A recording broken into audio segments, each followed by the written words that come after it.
Ваш близкий человек, которого уже нет в нашем мире, хочет передать вам послание. Он видит, что у вас все не гладко, и он старается вас оберегать от больших проблем. Он очень сильно любил вас, но не часто об этом говорил, когда был рядом с вами. Он просит у вас прощения за это. И сейчас он рядом с вами. Вы его ощущаете как тепло в душе. Это он. Он просит, чтобы вы не сдавались и двигались вперед, несмотря ни на что. Несмотря ни на какие сложности, двигались вперед.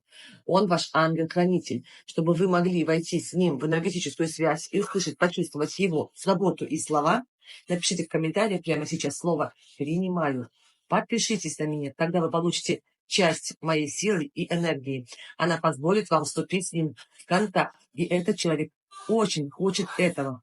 Он хочет передать вам личное послание, лично вам. Делитесь этим видео с родными и близкими и ставьте лайки, чтобы вам передалось больше моей силы, и вы могли построить более сильную связь с этим человеком.